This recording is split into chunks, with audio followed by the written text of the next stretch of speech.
I knew something was wrong 3 seconds before the impact because the world went quiet in a way that only happens right before life changes. Not a holy quiet. Not a peaceful one. A quiet that feels like breath being held by something bigger than you. The kind that presses against your chest and whispers, "Brace yourself." I tightened my grip on the wheel without knowing why. The dress in the back seat, Marcella's perfect champagne gown, shifted on its hanger like it felt it too. One slow sway. Then another. As if the fabric itself had caught a warning the sky was trying to send. The Atlanta sun was bright, and Cascade Road had never looked so gentle. People were walking their dogs, cutting grass, carrying ice from their trunks like it was any regular Saturday. Nothing about that morning looked like danger. Nothing felt like loss. But I've lived long enough to know, the worst moments don't announce themselves. They slip in wearing the clothes of a good day. My name is Jada Campbell, and before this day was over, I learned exactly how thin the line is between a blessing and a breaking point. And if you're a mother who ever had to swallow your hurt just to show up for your child, drop a little heart so I know I'm not walking this road alone. The closer I got to the venue, the more my nerves softened. I could almost see Marcella's face, impatient, glowing, ready to pretend she hadn't fought me for months about whether I would even be invited. But she'd asked me. She finally asked me, "I want you there, Mama." Those 5 words were enough to send me looking for my best perfume and the good earrings. The dress was pressed, my shoes were in the passenger floorboard, and the little letter I wrote her, Lord, I'd rewritten that thing twice. Just a few lines about pride and grace and forgiveness. A mother's heart folded into a neat rectangle she could slip into her bouquet. I eased toward the big intersection, the long one with the wide lanes and the gas station on the corner. My left turn arrow clicked green. The road was clean. No one coming. That was the first lie the day told me. Because in the next heartbeat, a Navy pickup shot out from behind a van like it had been hiding. I didn't hear the engine. I didn't hear brakes. I only heard the sound of metal folding in on itself as the truck slammed into my front end. The world didn't spin, it snapped. The airbag punched me backward. My ribs screamed. Glass rained like sharp rain across my lap. The gospel song on the radio turned into a single distorted note before dying altogether. Then came the ringing. The high, thin sound that makes you feel like you're underwater and sinking fast. I tried to move. My left arm didn't answer. My fingers twitched once and stopped. The bow on Marcella's gown flew out of sight like it had been ripped from the day, swallowed back into darkness. Voices blurred around me, yelling, running, metal grinding. "Ma'am, stay with me, don't close your eyes." But they were already heavy, too heavy. I felt them cut the seatbelt. I felt my body lift, my legs strapped, a collar forced around my neck. The sky flickered above me, blue, then white, then ceiling tiles inside the ambulance. Vital, stable, possible concussion, prepare for trauma bay. Everything was bright. Too bright. The smell of antiseptic pushed against the back of my throat. When they rolled me into Grady Memorial, the temperature shifted cooler, sharper, the kind of cold that settles on your spirit before your skin feels it. They lifted me onto another bed, metal rails rising around me like a cage. A nurse placed my clutch beside my hip. My phone slid out, hit the sheet. The screen flickered 10%, 5, 2, then nothing. Black. I watched it die, helpless to stop it. A doctor leaned over me, calm, focused, unaware of the storm sitting inside that tiny device. "Her phone's here," he said to someone. "Let me check for an emergency contact." The mattress dipped. His fingers reached for my phone, and the moment he touched it, my whole life began to tilt. The phone came alive before I did. I heard the faint buzz of it somewhere near my left hip, a weak little vibration like it was trying to remember its own name. The nurse had plugged it in at the station. Her soft voice drifted past me earlier, saying something about, "Let's get this charged just in case."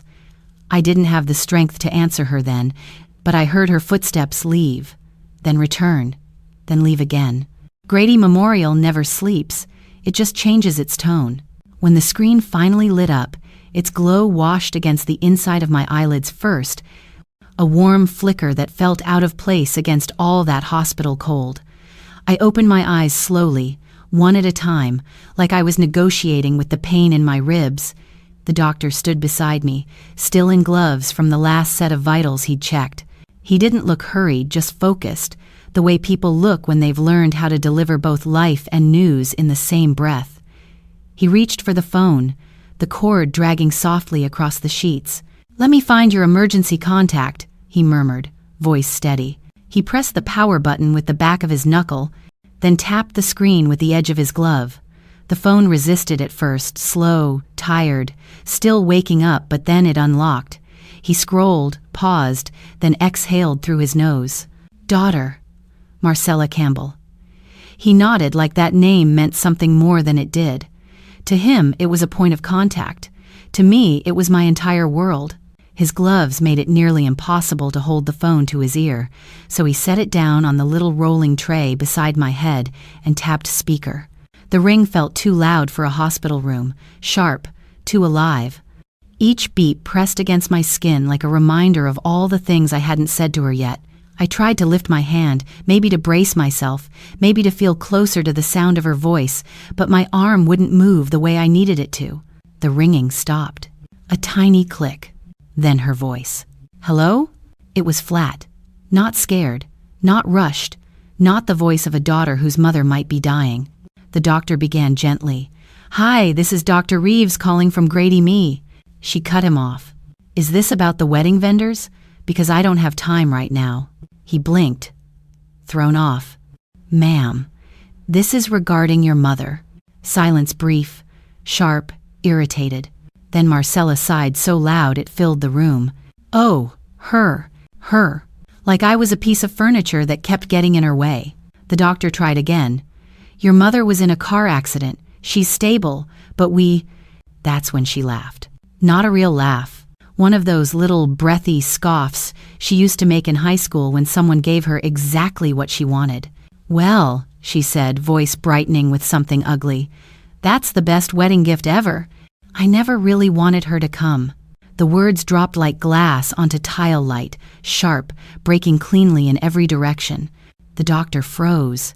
His mouth stayed open, mid-sentence, his eyes flicking toward me as if asking permission to unhear what he just heard. I heard it, every syllable, every ounce of relief in her tone. And something in my chest shifted, not the broken part, not the bruised part, but the part that had been holding on for too long. The doctor swallowed hard. "Ma'am, your mother is listening." Marcella didn't apologize. She didn't stutter. She didn't hang up.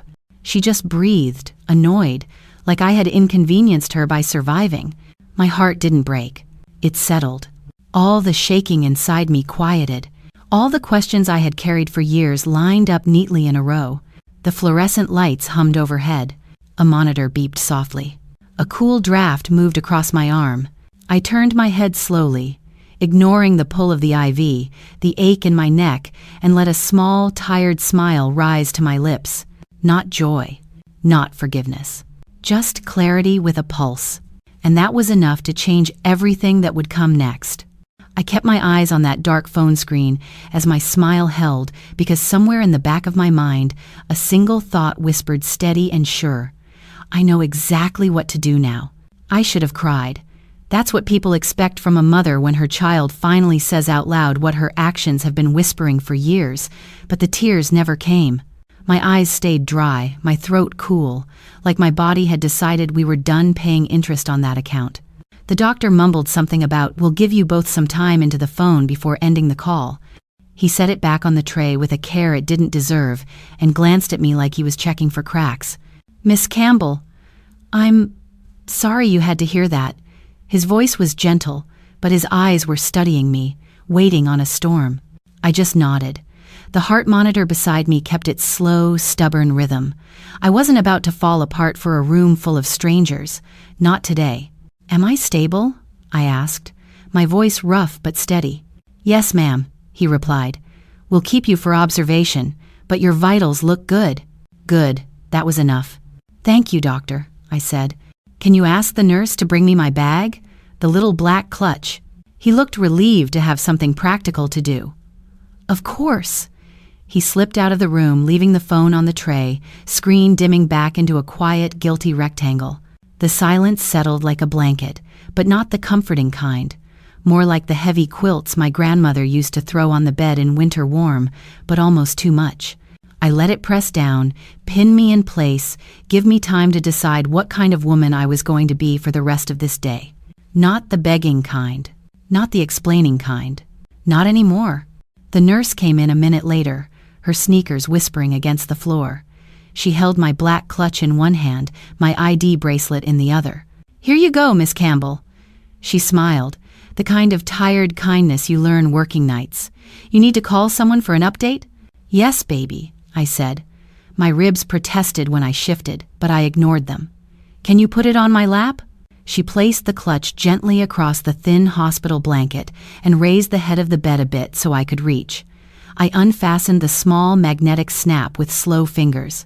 Inside, tissues, lip balm, a bent church fan program, my folded note to Marcella, now feeling like it belonged to another lifetime. Beneath all that, tucked flat along the bottom, was a cream-colored business card with dark blue lettering. I slid it out with my index finger, feeling the weight of what it meant.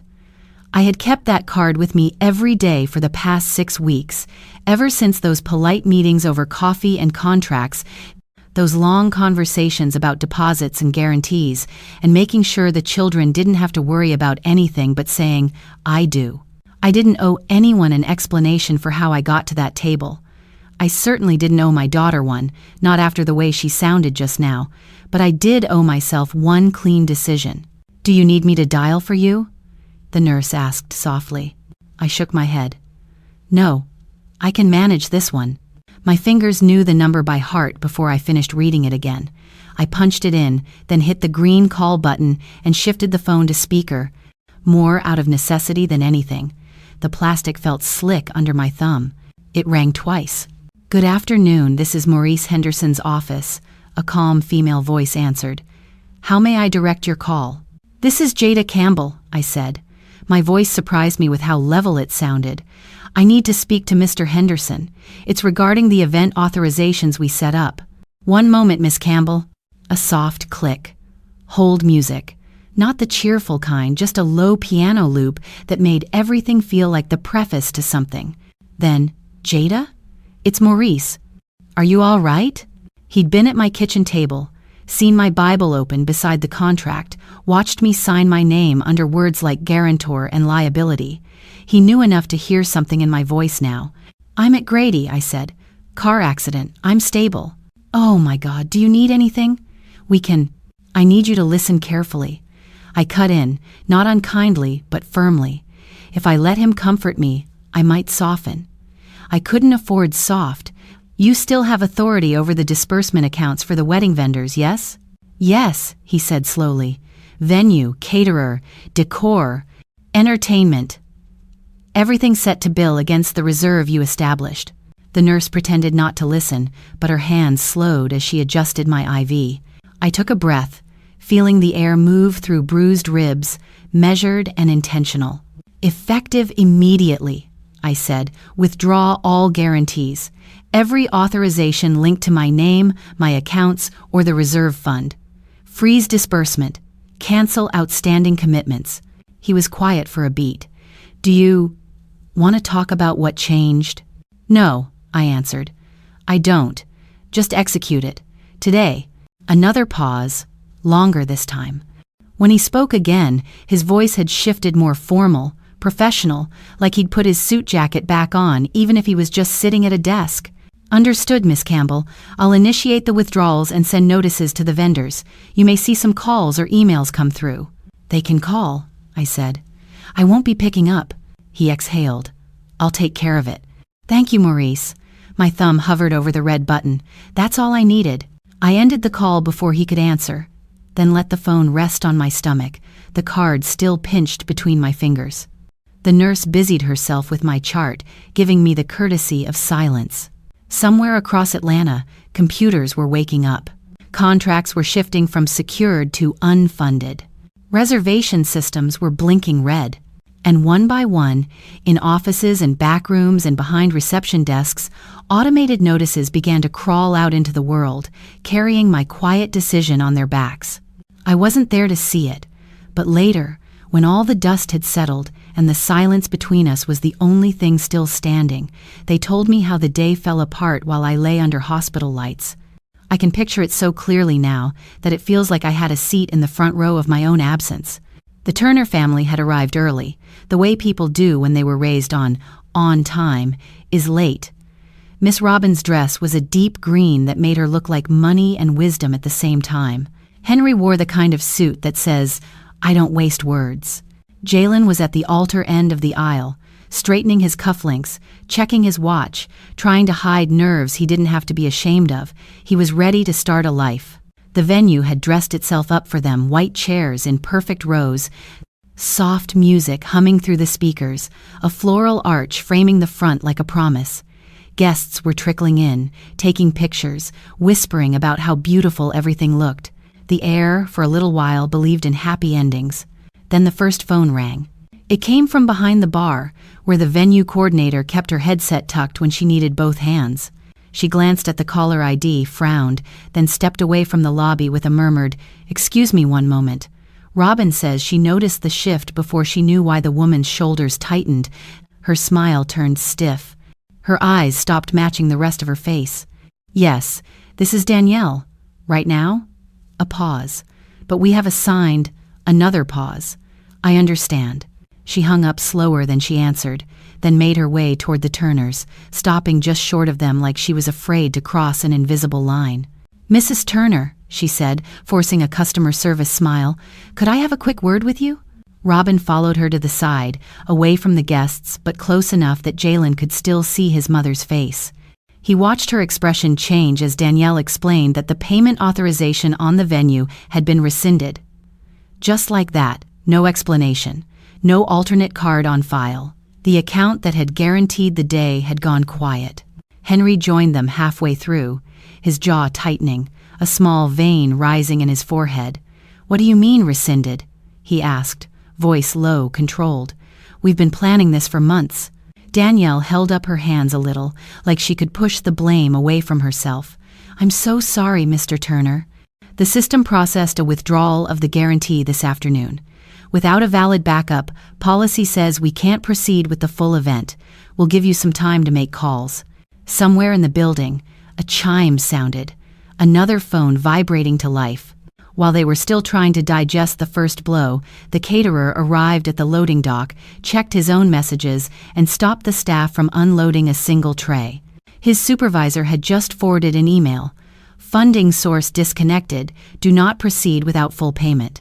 On the planning floor, the floral team's manager read a similar notice and pulled her workers back from the arch. The vases stayed empty. The aisle stayed naked. The DJ, halfway through his sound check, frowned at his tablet as a red banner slid across the screen about a contract placed on hold.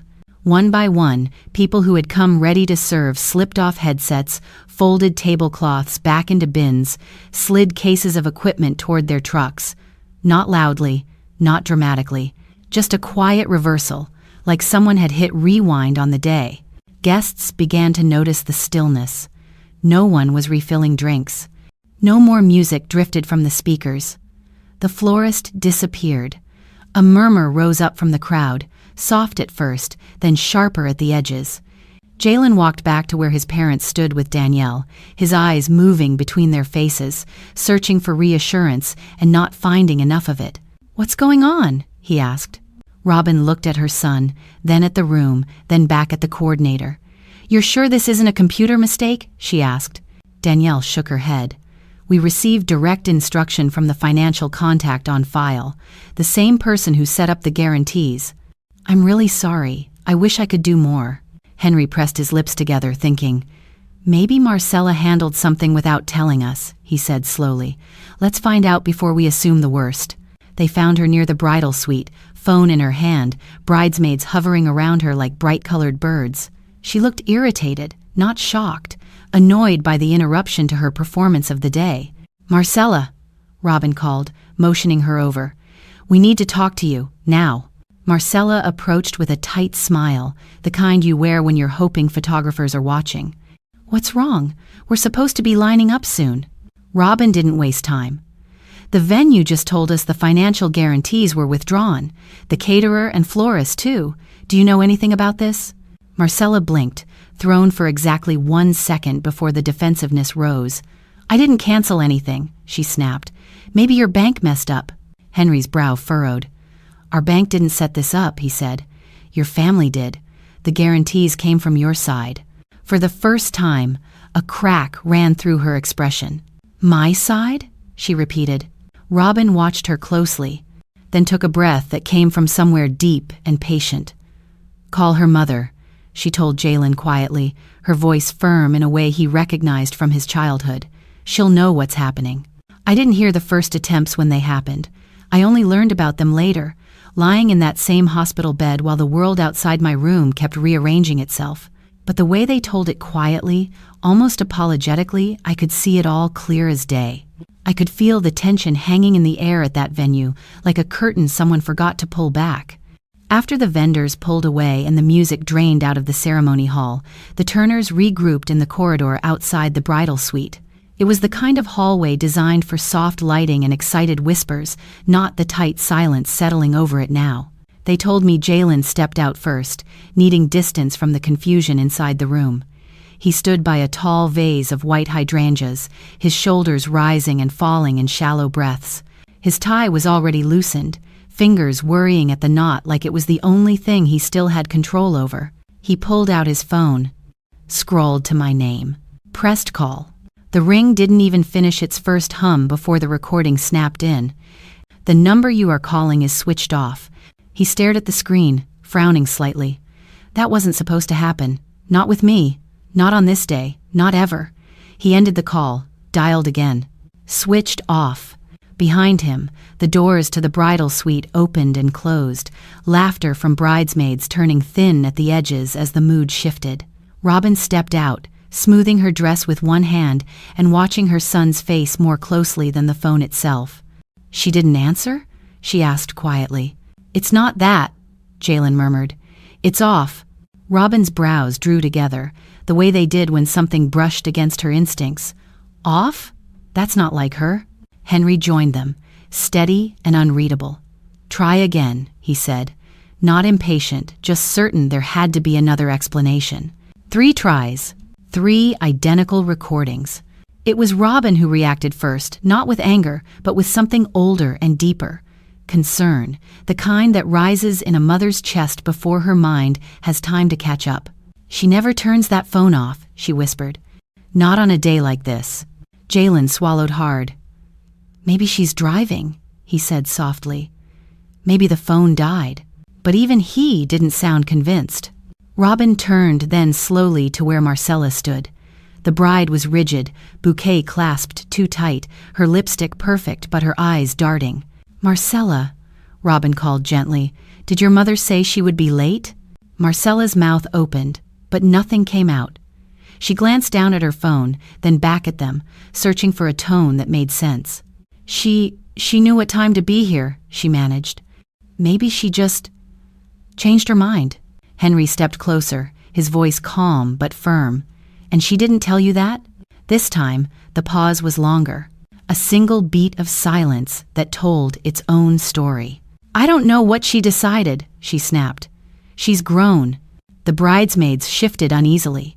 Even the coordinator, lingering down the hall, looked away. Robin's expression didn't harden, it sharpened. "We're not blaming her," she said carefully.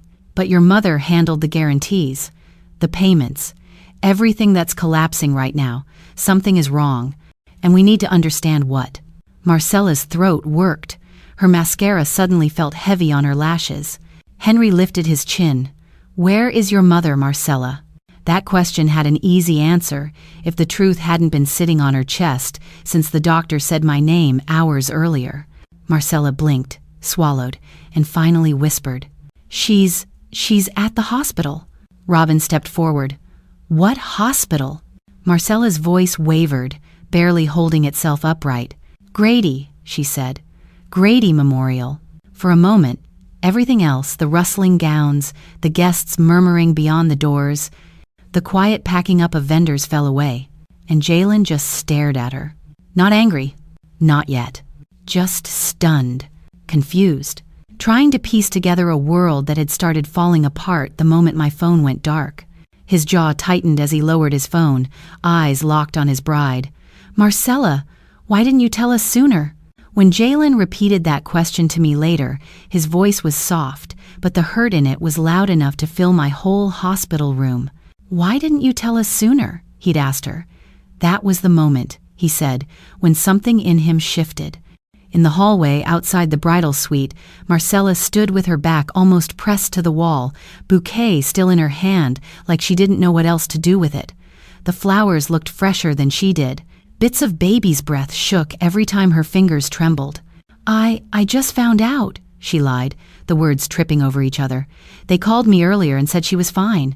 I didn't want to ruin the mood." Robin stared at her for a long second, the kind of look only another mother can give. It wasn't cruel, it was precise. She was weighing what she heard against what she knew of me. "They told you she was in an accident," Robin said slowly, "and your first thought was not to tell us?" Marcella's eyes flicked toward the closed doors where guests sat waiting, then back.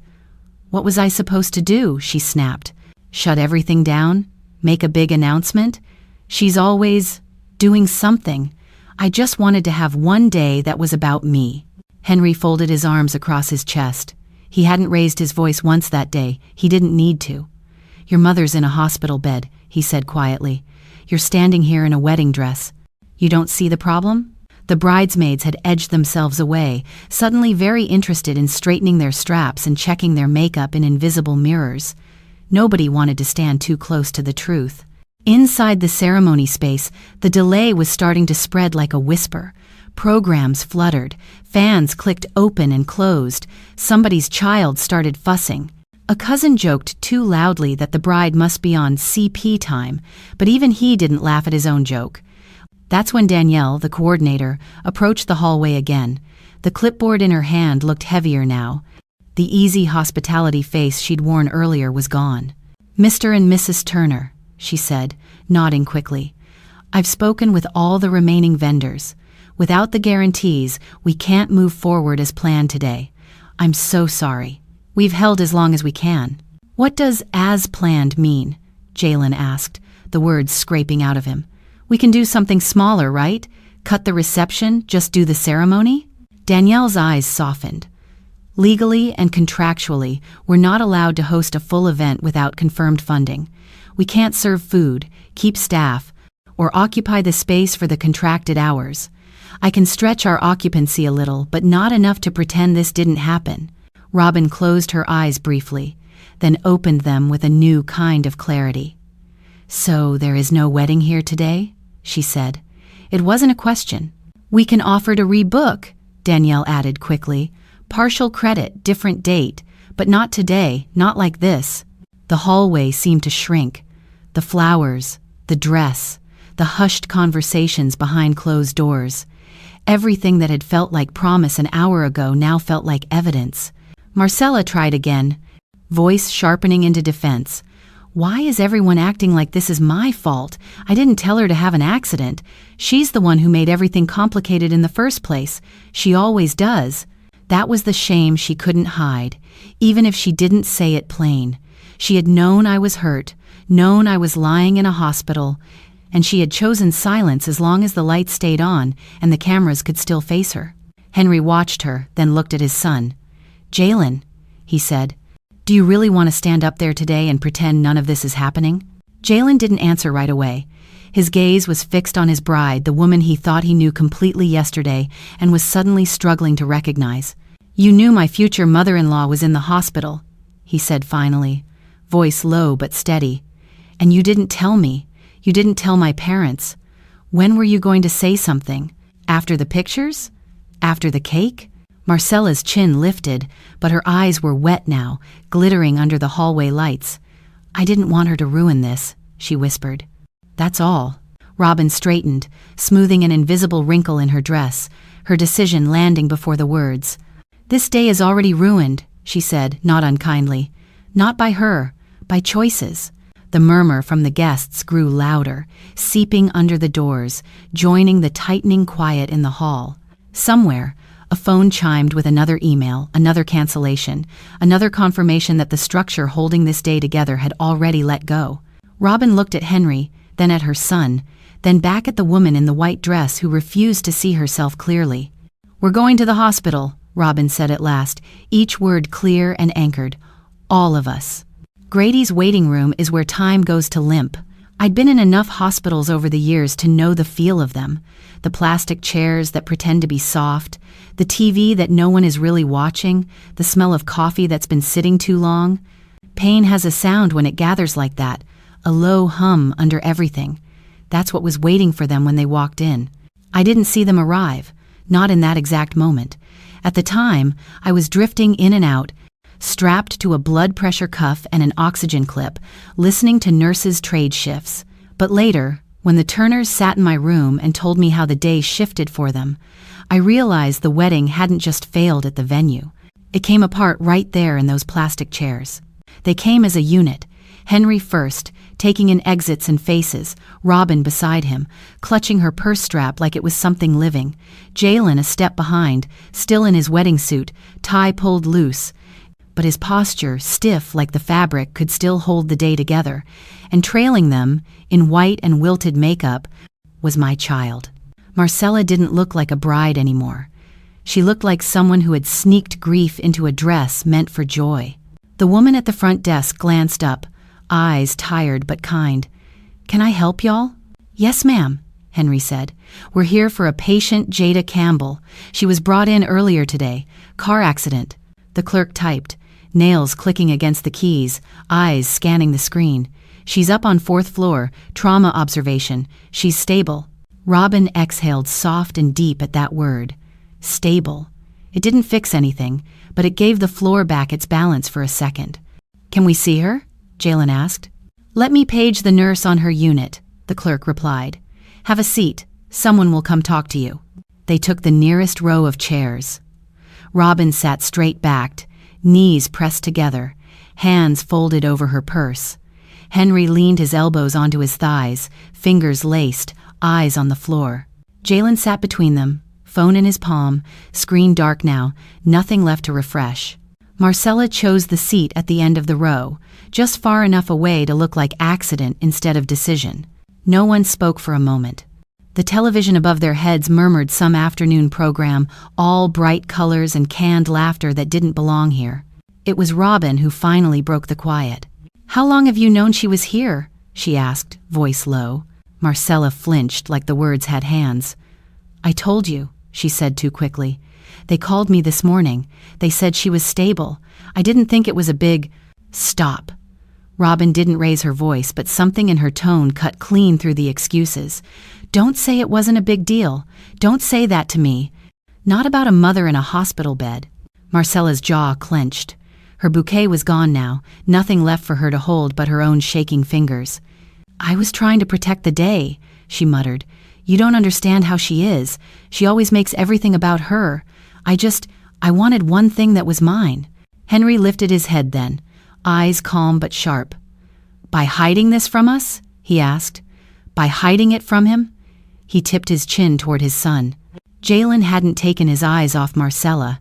He looked like a man staring at a photograph that suddenly didn't look like what he remembered. "You knew she was here," he said quietly. "You knew my mother-in-law was in a hospital, and you let us stand in that venue wondering why the floor was dropping out from under us." "I didn't know about the money stuff," Marcella shot back. "I didn't know she was pulling anything. That's between y'all and her. I didn't want her showing up and embarrassing me."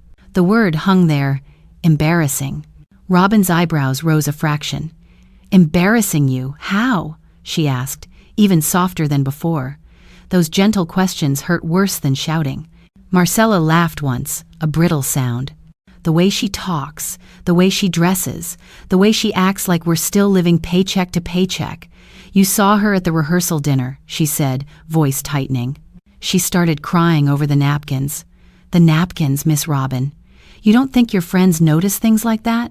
Robin stared at her daughter-in-law to be like she was seeing her for the first time. Not the dress, not the makeup, not the hairstyle they'd all praised. Just the girl underneath, and the crack running down the middle.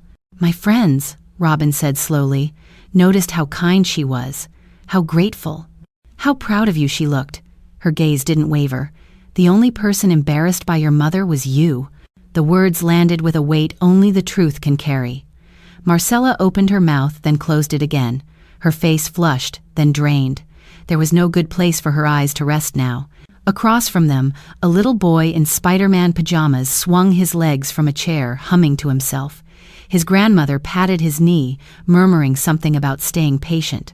Life was still moving, even as theirs had stalled. After a few minutes, a nurse in navy scrubs approached, a tablet tucked to her side. She smiled politely. "Family of Miss Jada Campbell?" she asked.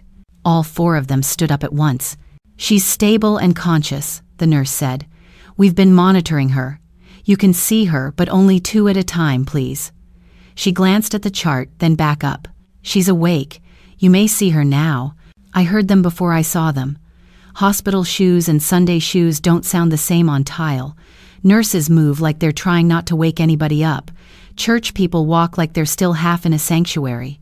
The footsteps coming down that hall had both soft and heavy, careful and full of something they couldn't pray away. My bed faced the door, but I had my eyes closed when it opened. It's funny how you can feel a room fill without seeing it. The air shifted, the way it does when weather changes. Voices lowered themselves out of respect. "Miss Campbell?" a nurse murmured. "You have visitors." I opened my eyes slowly. The light in the room was kind, not as harsh as it had been earlier. The IV bag above me glowed pale yellow, the tube snaking down into my arm. My skin was a patchwork of mauve and blue, where the seatbelt and airbag had done their jobs too well. I could feel every breath in my ribs, but the monitors beside me were quiet and steady. Robin stepped in first. She was still in that dark green dress, but the day had worn it differently now. Her makeup had held, but her eyes told the truth red at the rims, a sheen that hadn't spilled over yet. Behind her came Henry, broad and solid, hat in his hand like he'd walked into church. Jalen followed, tie looser than it should have been for a groom. And at the back, trying to be smaller than her dress would allow, was my daughter. Marcella stood half-shielded by the Turners, fingers knotted together, veil slightly askew. She was the only thing in the room that didn't look like it belonged there. I started to push myself up on my elbows, instinct faster than pain. Habit said you sit up when people come in, especially people older than you. Courtesy lives in the bones long after the body wants to rest. A sharp ache shot through my side, but before I could bite down on it, Robin moved toward the bed. "Don't do that," she said gently, one hand hovering over my shoulder, not quite touching. "You don't need to get up for us." It was a simple kindness, but it landed like something larger. My own child had stood in a hallway and worried about being embarrassed. This woman stood at my bedside and worried about my pain. "Hey there," I managed, my voice a rasp. "Y'all got dressed up nice today." Robin's laugh came out on a shaky breath. "Well, we thought we were going to a wedding," she said. Life had other ideas, I guess. I let my eyes move from her to Henry. He gave me a small nod, that quiet man's greeting that says, "I see you, I respect you, I don't have words yet." "Miss Jada," he said, "we're glad you're all right." I nodded once. My gaze slid past them to Jalen. He looked like someone had snatched pages out of his story and handed him a different ending mid-sentence. "Hey, son," I said softly. We weren't blood yet, not on paper, but my heart had already started calling him that months ago. "Hey, Ma," he answered, and the way the word fell out of him told me something had torn and hadn't landed yet. I'm glad you're okay." And then there was Marcella. She hovered just inside the doorway, like the threshold was as far as she was sure she was welcome. Her eyes flicked over me, quick face, IV, bandages, then away. She looked smaller without the music, without the aisle, without all those people waiting to clap for her. I didn't look back at her long. Not yet. My spirit wasn't ready to hold that much at once. "Come on in," I said, keeping my gaze on Robin and Henry. "Y'all are crowding the hallway." They moved closer, forming a half circle around the bed. Marcella stayed behind them, her body language turned inward, shoulders curved, as if she wished the floor would swallow her shoes. Robin reached for the blanket and smoothed it near my ankles, a mothering gesture so natural it almost undid me. "Did they give you something for the pain?" she asked. "Yes, ma'am," I said. "Enough to remind me I'm still here." A hint of a smile touched her mouth. Henry looked around the room, the IV pole, the beeping monitors, the little plastic pitcher of water on the tray, taking it all in like he needed to memorize it before speaking. There was a quiet stretch then. Not empty quiet, weighted quiet, the kind that makes every sound matter. Henry cleared his throat, eyes returning to mine. "Ma'am," he began, respectful even now. "Your phone was switched off. We've been trying to reach you." I held his gaze, let the truth sit between us for a heartbeat, and felt the smallest lift at the corner of my mouth. "I know," I said. Henry's question hung there longer than my answer did. "I know." Two small words, but I could feel the way they rearranged the air. It wasn't what they expected. They thought I'd be confused, maybe apologetic, fumbling for explanations about dead batteries and missed calls. Instead, I just lay there, bruised and breathing, owning the silence like it belonged to me. Robin's eyes narrowed not in suspicion, but in recognition. Women our age can tell when another woman has already made a decision. She pulled the visitor chair closer to my bed and sat, knees angled toward me, hands resting on her lap. Henry stayed standing at the foot, one hand on the rail, the other holding his hat. Jalen took the space beside his mother, close enough to touch the bed but not quite doing it. Marcella hovered near the wall, just inside the room, just outside the circle. Jalen cleared his throat softly. "Ma," he said, voice gentle, careful, "did something happen this morning?" He didn't rush the words. He laid them down like stepping stones, hoping they'd lead somewhere that didn't hurt as much as he feared. I thought about all the ways I could answer that. I could have talked about metal and glass, the scream of the truck's brakes, the white punch of the airbag. I could have mentioned the word stable floating over me like it was supposed to be a comfort. I could have described the sentence I'd overheard, the one that had split my heart clean but left my spine straighter than it had ever been. Instead, I let my head tip in the smallest nod. My ribs complained, but I owed him that much. "Yes," I said quietly. "Something happened." Robin leaned in a little. "Do you want to tell us?" she asked, voice soft as tissue but sharp as a needle. Across the room, Marcella shifted her weight, the fabric of her dress whispering against itself. She stared at a spot on the floor, jaw tight, hands clenched around invisible air. I watched her without looking straight at her. My baby, full-grown and still standing like a child caught between lie and confession, all that white tulle and all that secret heaviness. There was a time I would have rushed in right here, smoothed over, explained her away, said things like she's under stress, or she didn't mean it like that, or today is hard on all of us. I had worn my body out being a cushion between her and consequences. Lying there with a hospital bracelet on my wrist and dried blood at my hairline, I realized I was done playing the soft place for her to fall, while she used me as the hard place to push off from. "I could tell it," I said slowly, choosing each word like it had weight, "but it's not my story to explain." Henry's brow furrowed. "Ma'am?" he asked. I turned my head carefully on the thin pillow until I could see Marcella's outline more clearly. I didn't meet her eyes, not yet. I just let my gaze rest in her direction, enough to make it plain who I meant. "It's her day," I said, my voice low but steady. "Let her explain." The room didn't get louder. It got tighter. Robin's head turned in a smooth, slow arc toward the back of the room. Henry followed, then Jalen. 3 sets of eyes, different shades of brown, all landing on the same place. Marcella stiffened. The machine next to my bed beeped once, a little louder than before, then settled. The nurse, lingering just outside the doorway, chart in hand, suddenly pretended she had somewhere else to be and eased away, though she didn't go far. You could feel the pressure close in on my daughter like a hand around a glass that might crack if squeezed any harder. She had been performing all morning, bride, hostess, victim of circumstance. That script didn't fit in this room. "Marcella," Robin said. No title, no sweetness, just her name. What happened this morning? My child swallowed. Her throat bobbed.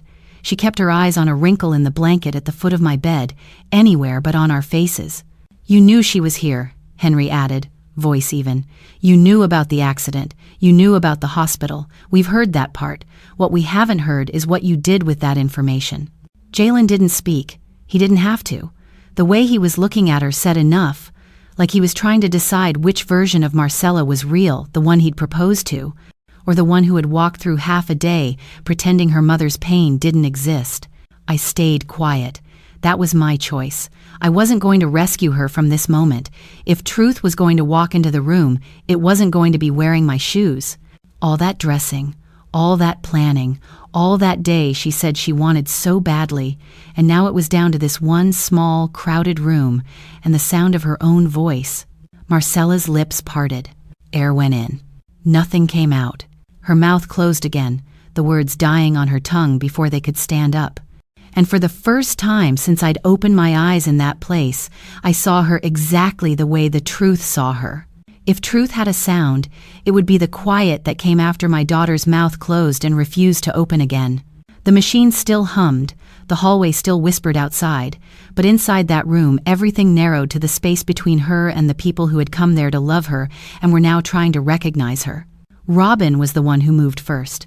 Not closer, just slightly, turning in her chair so she was facing Marcella full on instead of from the side.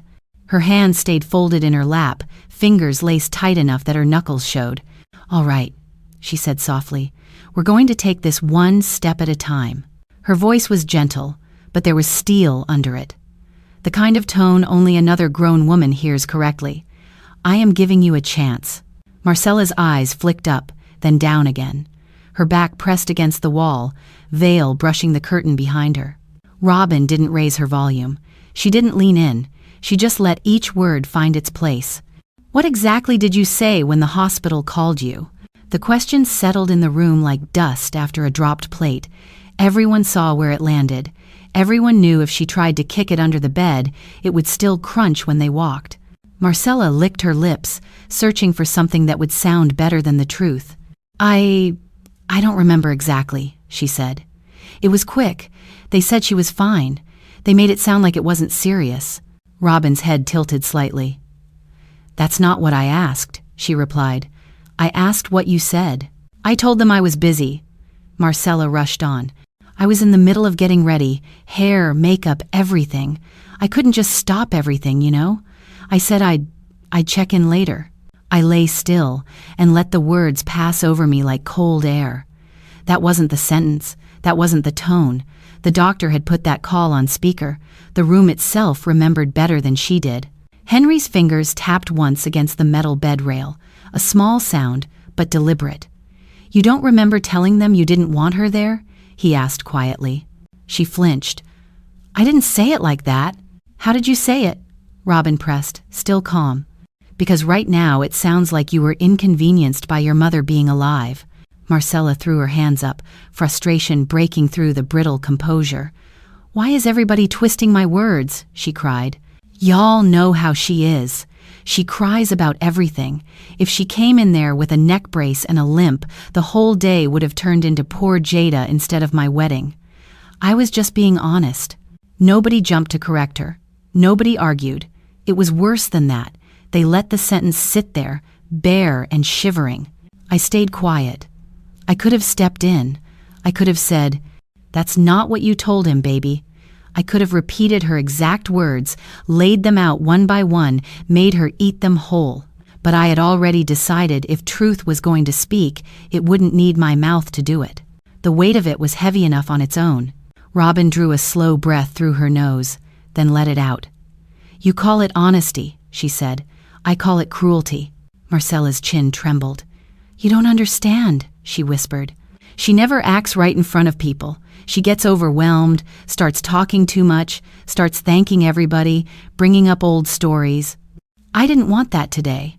I wanted something elegant, something that didn't feel like where I came from." There it was. Not just embarrassment, shame. Jalen's shoulders shifted, the muscle in his jaw working. He had been quiet this whole time, watching, listening, letting his mother and father ask the questions. Now his eyes went from Marcella to me, then back. "So instead of worrying if she was okay," he said slowly, "you worried if she was on brand." The word sounded wrong in his mouth, cheapening everything it touched. "That's not fair," she shot back. "I was under pressure. I've been planning this for months. Vendors, fittings, your family, mine. You don't know what it's like having a mother who doesn't fit." Robin's head snapped just slightly at that. "Doesn't fit what?" she asked. "Your imagination of who you think you are now?" Marcella's eyes filled, but the tears didn't soften her. They just made her look more defensive. "I'm trying to build a better life," she said. "I'm not trying to drag all that smallness with me." Smallness. That was the word she chose for the woman who had worked double shifts so she could stand there in that dress and pretend she'd pulled herself up alone. Still, I said nothing. My silence was its own witness. The beeping of the monitor kept its pace. The IV drip clicked softly. A cart squeaked past the door in the hallway, then faded. The world outside the room kept moving, but inside, everything slowed to the beat of one realization. They were seeing her, maybe for the first time. Robin turned to her son. "Jalen," she said quietly, "this is between you and her now." He looked at me, and I saw the conflict in his eyes, love, disappointment, suspicion, all tangled together. Then he looked at the woman he'd almost married that day. He didn't say a word. He just took one small step back from her, eyes filling with something new, doubt. There's a sound a room makes when a decision lands in it. It's not loud, it's not dramatic. It's the way all the smaller sounds suddenly feel wrong, like they're still playing a song that just ended. That's what wrapped itself around us after Jalen stepped back. Marcella stared at the space he'd created between them like it was a crack in the floor. Her hands, still bare of any ring, opened and closed against the skirt of her dress. For the first time that day, she looked like she understood there was something she couldn't control with a tone or a pose. "I didn't mean it," she blurted, the words tumbling over each other. "I swear, I didn't mean it the way it sounded." Robin didn't answer. Henry didn't either. They both looked at her, then at me, then at their son. They knew this wasn't their line to hold anymore. Marcella's gaze flew to me. "Mama," she said, and the word came out cracked, not polished, not rehearsed. "Mama, I'm sorry. I was stressed. The makeup artist was late, the hair wasn't right, the planner kept asking me questions, and then the phone rang and her voice broke. I just said something stupid. I watched her through the ache in my ribs and the ache in my chest, and for the first time since I'd heard her laugh at my absence, I let myself feel how young she still was, not in years, but in spirit. A grown woman with a child's understanding of how words land. "I know what you said," I answered quietly. "I heard you." She flinched like I'd slapped her, though my hands hadn't moved an inch. "I don't know why I said it," she whispered. Tears tracked through the powder on her cheeks, leaving pale trails. "I don't know why I do half the things I do when it comes to you. I get mad. I feel embarrassed. And then it comes out wrong." Henry shifted his weight. "That didn't sound like something that came out wrong," he said, voice low. "It sounded like something that had been sitting in you for a long time." Marcella's eyes darted toward him, pleading. "I was joking," she insisted, grabbing onto that word like a float in deep water. "People say things when they're nervous. Jokes don't put that kind of relief in a person's voice," Robin cut in softly. "You sounded glad." The silence that followed was worse than any shouting match. It didn't give her anything to push against. It just held a mirror up and waited. She turned back to me, desperate now. "Mama, I'm sorry," she repeated, like repetition could turn into explanation if she did it hard enough. "You know I love you. You know I didn't want you to get hurt. I wanted everything to be perfect. I wanted them to see I wasn't small." I let my eyes rest on her face, the same face I'd wiped clean after baby food and fevers and scraped chins. She couldn't stand in it now. Her gaze skittered away. "I hear you," I said, "but I don't think you hear yourself yet." She opened her mouth again, then closed it, shoulders shaking. The dress that had been armor all morning now looked heavy on her, too much fabric for someone suddenly so exposed. Jalen drew a slow breath. He had been standing so still I almost forgot how tall he was. He looked at me first, then at his parents, then at the woman he'd almost joined his life to. "Marcella," he began, and there was no anger in his tone, just a tired kind of honesty. "I have tried, over and over, to make space for you, for your dreams, your vision, your way of doing things. I could even make space for your complicated feelings about your mother, if you were willing to face them." Her eyes lit up at that hope flaring too fast. "But," he said, gently cutting across her words, "I cannot make space for you celebrating her pain, not like that. Not on a day that was supposed to be about building something honest." The hope in her eyes flickered. "I don't think we should continue today," he finished, each word clear, final, without being cruel. There it was. No thunder, no dramatic exit, just the quiet ending of a chapter she thought she had already written the last line of. Marcella shook her head, tiny movements at first, then bigger. "No," she whispered. "No, you don't mean that. You're just upset. We can fix this. We can go back, talk to the venue, move things around, do a small thing with just family. This isn't about chairs and flowers," he said. "This is about character, and I need time to think about what I saw today." Her breath hitched, turned into a sob she tried and failed to swallow. She looked at his parents. "Mr. and Mrs. Turner, please, say something." Robin stood, smoothing her dress as she rose. "We love you," she said simply, "and that's why we're not going to talk him out of what he feels. Love doesn't mean pretending not to see." Marcella made a sound then, somewhere between a cry and a gasp. She pressed a hand over her mouth, mascara pooling at the edges of her eyes. No one moved to catch her. Not because they were cruel, but because this was a fall she had built herself. She turned toward the door, bumping the curtain with her shoulder, veil snagging briefly on the metal rail before she yanked it free. The click of her shoes on the floor was too loud for such a small room. And just like that, my daughter ran out, dragging her shame behind her like a train that had nowhere left to go, while the man who was supposed to be waiting at an altar stayed rooted at the foot of my bed. The door clicked shut behind Marcella, and for a few seconds nobody moved. Her footsteps faded down the hall, swallowed by the shuffle of nurses and the beep of distant monitors. The emptiness she left behind was louder than her crying. I lay there, staring at the space she'd just torn through, feeling the old part of me, the part that chased her shadow since she took her first step, want to go after her. My fingers twitched against the blanket, reflex reaching for a child who was no longer small enough to carry. I didn't move. My body couldn't, and my spirit finally wouldn't. Instead, I felt a hand lightly touch the rail of my bed. Henry's, solid, respectful.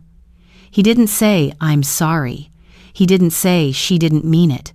He knew better than to stand in the way of what needed to land.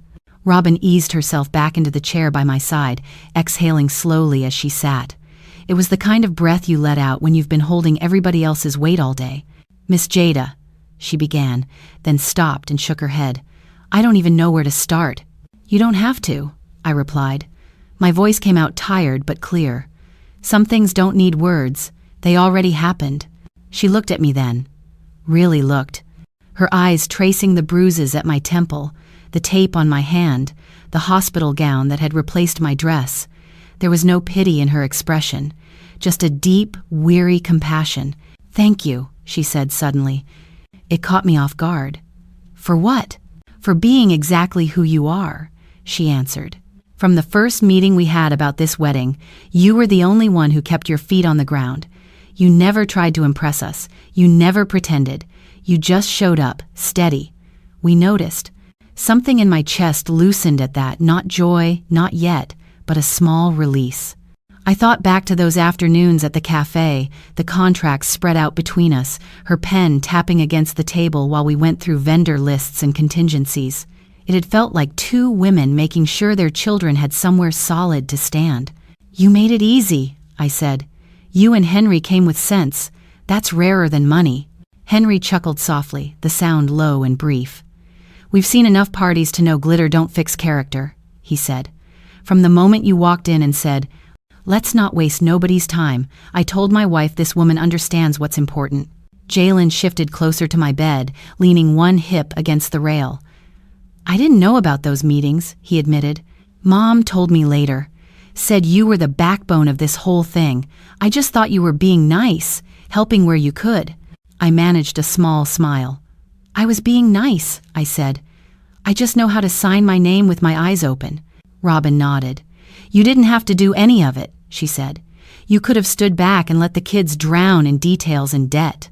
But you cared more about their peace than your pride. That meant something to us."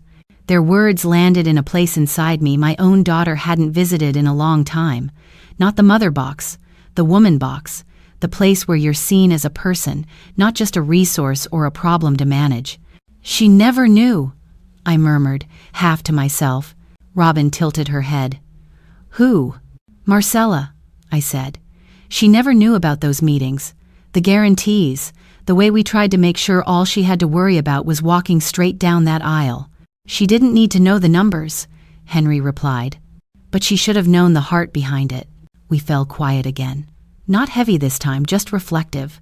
Jalen rubbed a hand over his face, dragging his palm down from his forehead to his chin like he was trying to wake up from a long, strange dream. "I'm sorry," he said finally, looking at me. "I'm sorry you had to sit in that bed and hear what you heard. I'm sorry it took all this for me to see parts of her I should have paid more attention to." "It's not your apology to carry," I told him. "Everybody's words belong to them. You just watch them cash out." He swallowed, eyes shining. Robin reached over and patted his wrist. "We may not be tied by blood," she said to me, "but I want you to hear this plain. You have our respect. Whatever happens next with those two, that doesn't change." I let that sit in my spirit like warm tea. Respect is different from sympathy. Sympathy dries up when the story stops being interesting. Respect stays when the room empties. "Thank you," I said quietly. "That's more than I walked in here with this morning." The clock above the door ticked softly. A nurse peeked in, checked my monitor, then slipped back out, leaving the door mostly closed. The world outside our little square of light kept moving, but inside, something had settled. I could feel the shape of what I'd done, the call I'd made, the guarantees I'd pulled, the quiet line I'd drawn, but I hadn't laid it out for them yet. They knew pieces. They didn't know the whole. And I realized it was time. I shifted slightly on the pillow, winced, then breathed through it. When I looked back at Henry, at Robin, at Jalen, the words were waiting on my tongue, patient but insistent. "There's something I need to tell you about the wedding," I said softly. The words I'd just spoken sat in the air like a book half open. "There's something I need to tell you about the wedding." Robin leaned forward a little, hands still folded. Henry straightened his back, his hand tightening on the bed rail. Jalen's eyes moved from my face to the IV line and back again, like he could see the cost of every sentence before I said it. I took a slow breath, feeling my chest protest, and decided I was done leaving people guessing. "You remember those meetings we had?" I began, looking at Robin, "when we sat down with the planner and the vendor lists, and all those numbers that made everybody's head hurt?" She nodded. "I remember," she said. "You showed up every time with your little notebook and your questions." "Well," I said, "what you might not know is this. I didn't just show up, I signed up." Henry's brows lifted slightly. "Signed up how?" he asked. I let my gaze drift to the foot of the bed, to the spot where my dress should have been hanging this morning if life had gone differently. "As the backing," I said. "The safety net. The one they could lean on if payments got tight or timing got messy. Your contracts, the venue, the food, the flowers, the music, those weren't just sitting on anybody's hope. They were sitting on my name." Jalen's mouth parted. "You guaranteed everything?" he asked. "As much as they'd let me," I replied. "Not because y'all couldn't handle your side. You came prepared. But Marcella," I paused, choosing my words.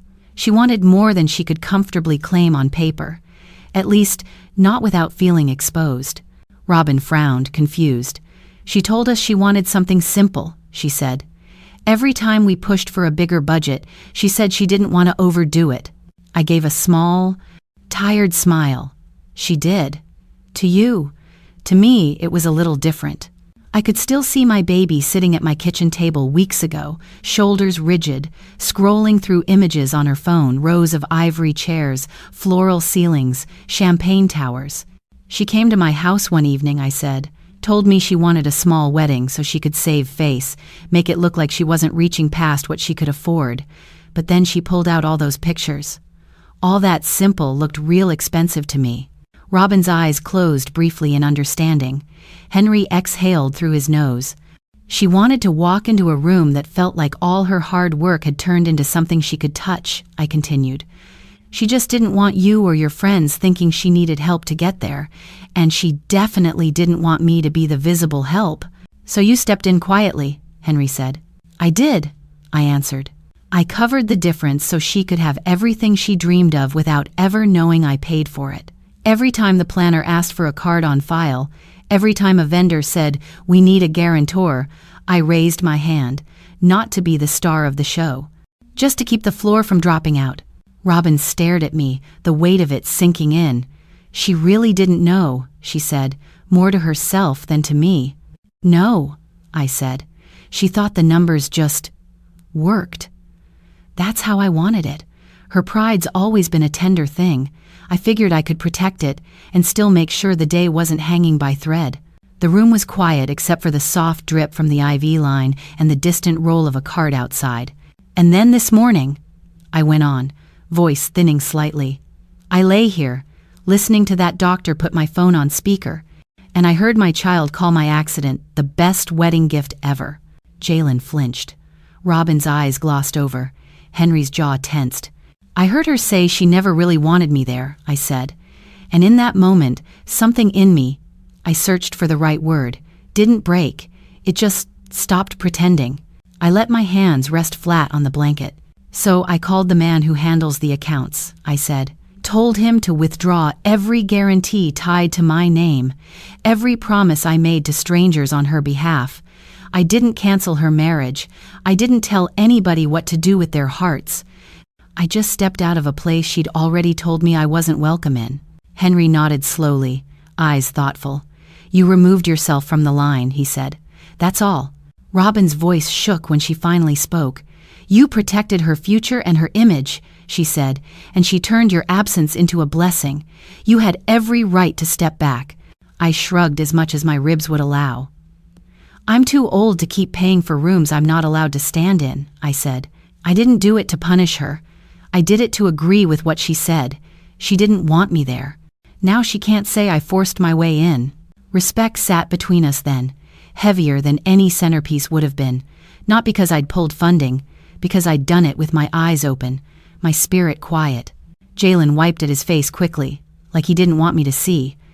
Thank you, he whispered, for trying to give us that day, and for telling us the truth now. Before I could answer, the door handle rattled.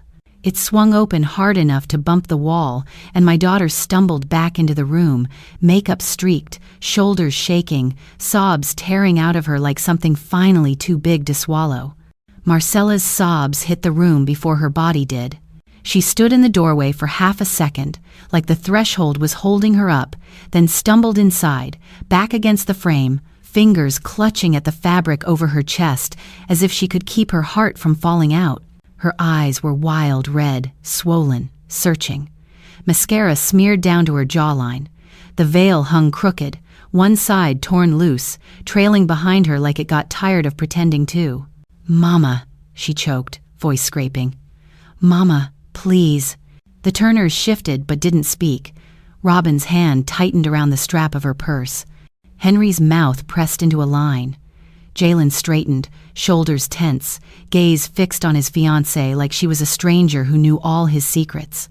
Marcella took 2 clumsy steps toward the bed. I'm sorry, she cried, every word breaking in the middle. I'm so sorry. I didn't mean it, I swear. I was just talking. Her sentences started crashing into each other, panic driving them forward. I could see it, she wasn't just crying about the wedding. She was crying about the hallway, the confrontation, the look in Jalen's eyes when he stepped back. Her mouth kept moving, but the words weren't landing anywhere. They were bouncing off the walls, off the rails, off the people in front of her, never quite reaching the place they needed to. I raised my hand, Not high, not sharp, just enough to put a palm between all that noise and what needed to happen next. She froze like I'd hit a brake inside her. The room quieted. The machines kept their steady rhythm. A cart rolled past outside. Somewhere down the corridor, somebody laughed too loudly at something that didn't matter. My hand stayed in the air for another second, then lowered to the blanket.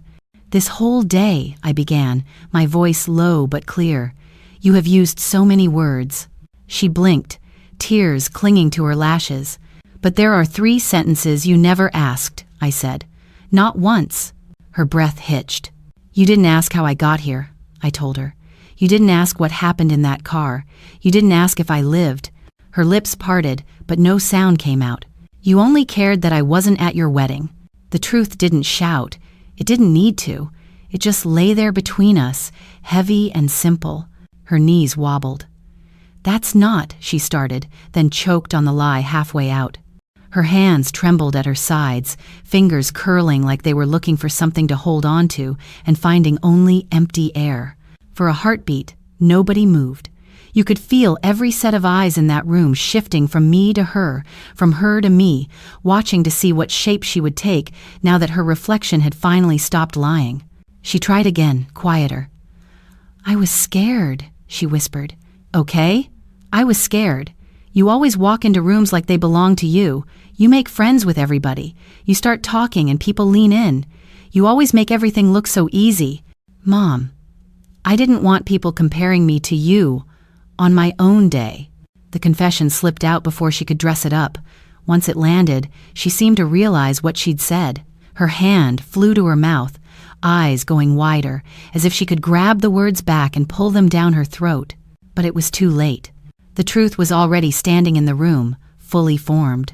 I felt something inside me shift, not a stab this time, but a deep, quiet ache. All that ugliness, and under it, that. Not jealousy of my suffering, jealousy of my survival. "You thought they'd look at you and see less," I said softly. "Because you came from me." A tear slid down her chin and dropped to the floor. "I thought they'd see everything I'm trying to get away from," she admitted. "The rent notices, the cheap shoes, the nights you cried in the kitchen and thought I couldn't hear you.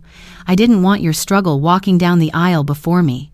Robin's voice came then, a soft counterpoint. "Baby," she said, and for the first time that day she sounded like a mother to both of us. We didn't see struggle when she walked into those meetings. We saw strength. We wanted her there. We respected her.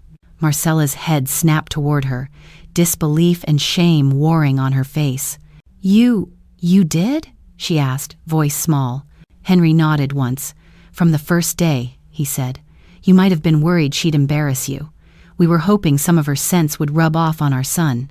A sound broke out of Marcella, then deep, raw, not pretty enough for anybody's timeline. Her shoulders collapsed inward, all that careful posture gone. The dress seemed to hang off her like it belonged to someone sturdier.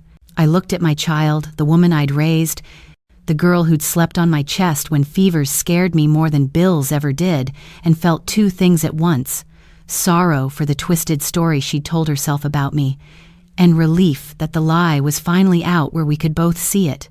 "I never wanted to outshine you," I said quietly. "I wanted to stand beside you. That's all I ever wanted." Her eyes met mine, and for the first time that day, I saw my baby in them again. Not the polished bride, the little girl who used to stand on my shoes and ask me to dance her around the living room. "Mama," she sobbed, the word breaking clean in 2. Her body gave up its last bit of pretense. Legs buckled, hands slipped, and my daughter crumpled at the foot of my bed, collapsing under a weight I couldn't lift for her anymore. For a long moment, after Marcella crumpled, nobody moved. Her sobs rushed up against the rails of my bed and spread into the room, sharp and unshaped. Robin reached for a tissue, then stopped, like she understood this wasn't the kind of crying you wiped away for somebody. Henry looked toward the door, checking if anyone else was about to walk into this holy mess. No one did. Jalen stood at the foot of the bed, torn between the woman on the floor and the woman on the mattress. His eyes were wet, his jaw tight. He looked like a man standing in the middle of a bridge that had just split in two. He stepped around my daughter slowly, careful not to touch her dress. He came to the side of my bed instead, resting his hand lightly on the rail. "Ma," he said quietly, the word heavy with everything the day had showed him. "I need to say this while I'm standing up straight." I nodded once, letting him have the floor. "I care about her," he went on, glancing down at Marcella, then back at me. "I care about both of you. But I saw things today I can't unsee. I heard things I can't pretend I didn't hear. I don't know what our future looks like after this. I just know I can't walk into a marriage off of this kind of truth and call it a fresh start." Marcella's fingers tightened in the blanket at the base of the bed. She didn't lift her head. "I'm not saying never," he said softly. "I'm saying I need time. Time to think. Time to see who she is when she's not performing. Time to see if she can be honest with herself, not just with us." He drew a breath. "So there won't be a wedding today.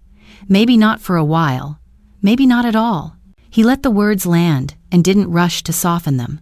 Robin stood and came to his side, slipping her arm through his like she'd done when he was small. "Whatever you decide," she told him, "we'll stand with you. But we won't stand against what's right just because you're hurting." Henry nodded. "That girl has work to do," he said simply. "If she does it, that's her story. If she doesn't, that's her story too." Marcella finally lifted her face, streaked and swollen. "So that's it?" she whispered. "I lose you and my wedding and my mother in the same day?" I looked at her, really looked at the fear, the entitlement breaking down, the little girl behind all that anger. "You didn't lose me today," I said quietly. "You lost the version of me that lets you step on my heart and call it stress."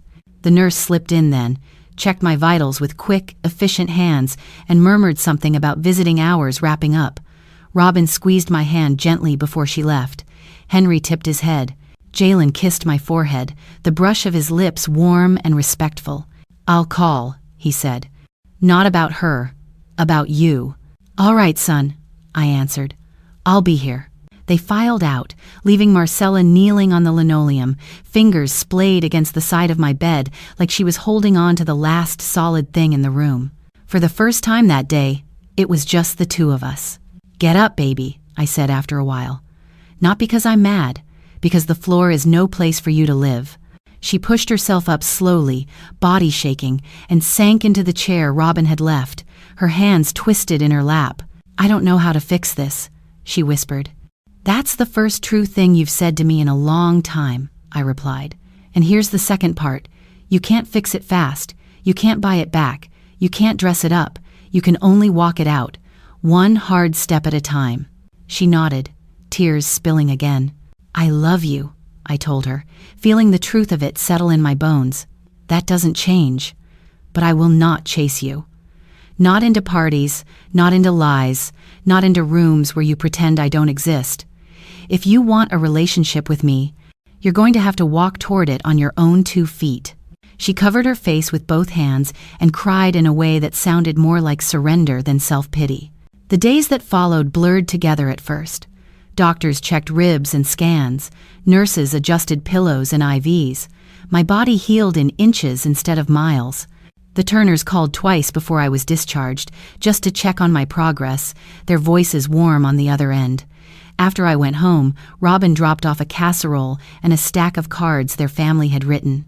Not because they had to, because they wanted to.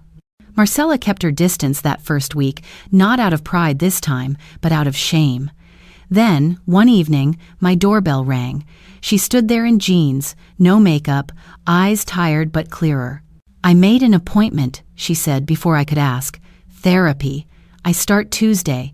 They said it might help me figure out where all this mess came from." "That's good," I answered. "Take it seriously." She nodded. "Can I come by sometimes?" she asked. "Not to talk it to death, just to sit, maybe cook, maybe listen." "We can try," I said, "one visit at a time, on grown woman terms." So we did. Slowly, awkwardly, honestly. There were days I sent her home early when old habits tried to creep back in. There were days she surprised me with a question that showed she'd actually been in those sessions, doing the digging. I didn't reward every effort with praise. I didn't punish every misstep with silence. I just stayed steady and let her decide what kind of daughter she wanted to be with a mother who finally knew her own worth. My body stopped aching by the end of the month. My spirit took a little longer. But one morning, standing at my kitchen sink with sunlight on my hands and no knot in my chest, I realized something had shifted for good. Her world collapsed in 24 hours. But the peace I found will last me the rest of my life.